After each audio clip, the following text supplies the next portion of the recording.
Assalamualaikum warahmatullahi wabarakatuh. Pada kesempatan ini kami dari kelompok 12 Pancasila D akan mempresentasikan materi mengenai konsep Pancasila sebagai dasar nilai pengembangan IPTEK. Adapun dosen pengampu yaitu Bapak Sasferi Yendra, SPD MSN. Kelompok kami terdiri dari 4 anggota. Yang pertama Darus Diana 08201078. Selanjutnya ada saya sendiri Septia Yuda Sepitullah dengan NIM 08201084. Selanjutnya ada rekan saya yaitu Sulestani Ngastuti dengan NIM 081086.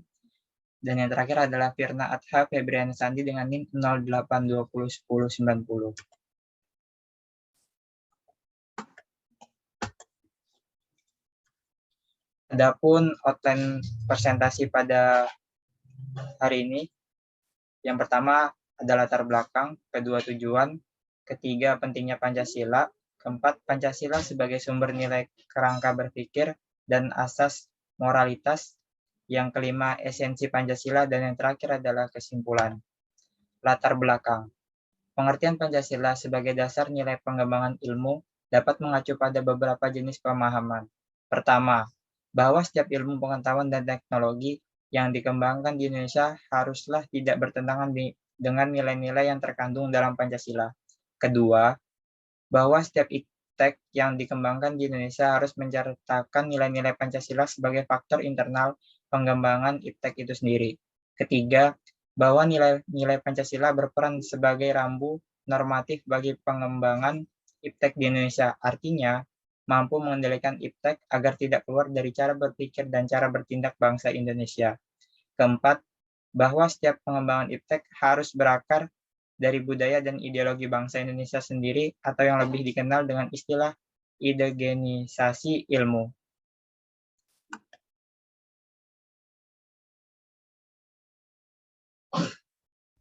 Baik, selanjutnya adalah pentingnya Pancasila. Yang pertama sebagai pluralitas nilai yang berkembang, yang kedua dampak negatif yang ditimbulkan, yang ketiga dominasi negara-negara barat.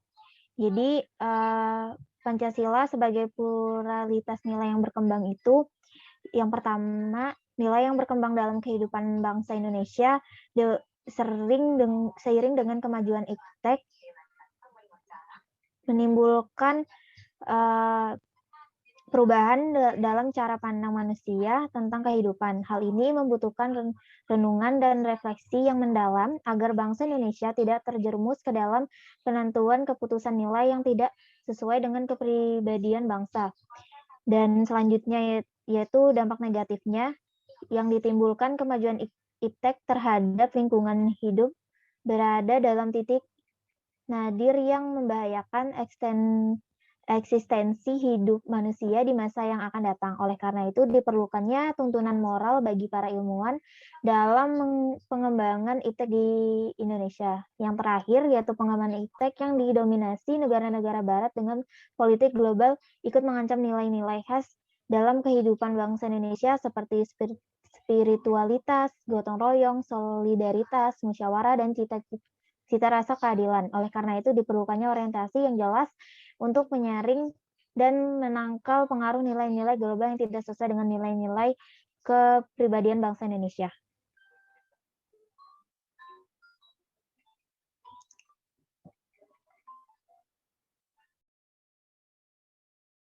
Selanjutnya, Pancasila sebagai sumber nilai kerangka berpikir dan asas moralitas.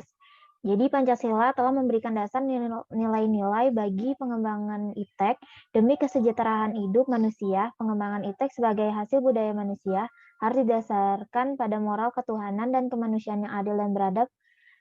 Jadi Pancasila itu merupakan satu kesatuan dari sila-sila, harus merupakan sumber nilai kerangka berpikir serta asas moralitas bagi pembangunan ilmu pengetahuan dan teknologi. Jadi di sini yang pertama yaitu ada sila ketuhanan yang Maha Esa, yaitu mengimplementasikan ilmu pengetahuan, menciptakan perimbangan antara rasional dan irasional. Yang kedua, sila kemanusiaan yang adil dan beradab, memberikan dasar-dasar moralitas bahwa manusia dalam mengembangkan IPTEK haruslah secara beradab.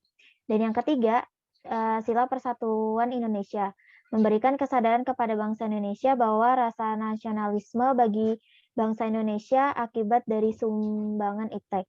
Dan sila keempat yaitu kerakyatan yang dipimpin oleh hikmat, kebijaksanaan dalam permusyawaratan perwakilan. Mendasari pengembangan iptek secara demokratis, artinya setiap ilmuwan haruslah memiliki kebebasan untuk mengembangkan iptek. Dan yang terakhir, sila kelima, keadilan sosial bagi seluruh rakyat Indonesia. Kemajuan iptek harus dapat menjaga keseimbangan keadilan dalam kehidupan manusia, yaitu keseimbangan keadilan dalam hubungannya dengan dirinya sendiri, manusia dengan Tuhannya, manusia dengan manusia lain, manusia dengan masyarakat, bangsa dan negara, serta manusia dengan alam lingkungannya.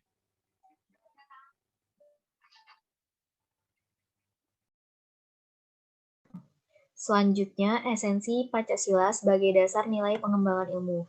Di sila pertama, ketuhanan yang Maha Esa memberikan kesadaran bahwa manusia hidup di dunia ibarat sedang menempuh ujian, dan hasil ujian akan menentukan kehidupannya yang abadi di akhirat nanti.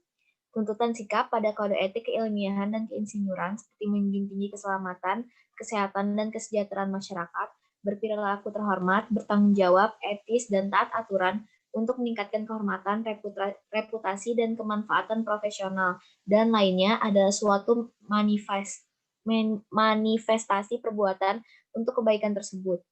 Kemudian sila kedua, kemanusiaan yang adil dan beradab memberikan arahan baik bersifat universal maupun khas terhadap ilmuwan dan ahli teknik di Indonesia.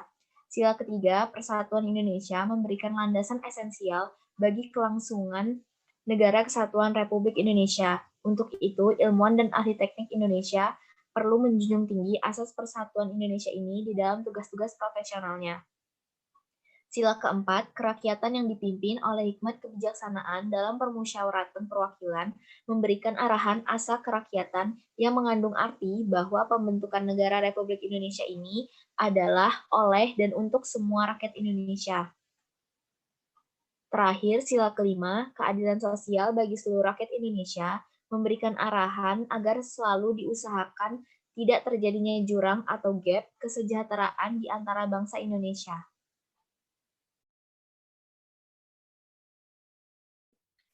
Kesimpulan dari presentasi kami yaitu Pancasila merupakan satu kesatuan dari sila-silanya, harus merupakan sumber nilai, kerangka berpikir, serta asas moralitas bagi pembangunan ilmu pengetahuan dan teknologi.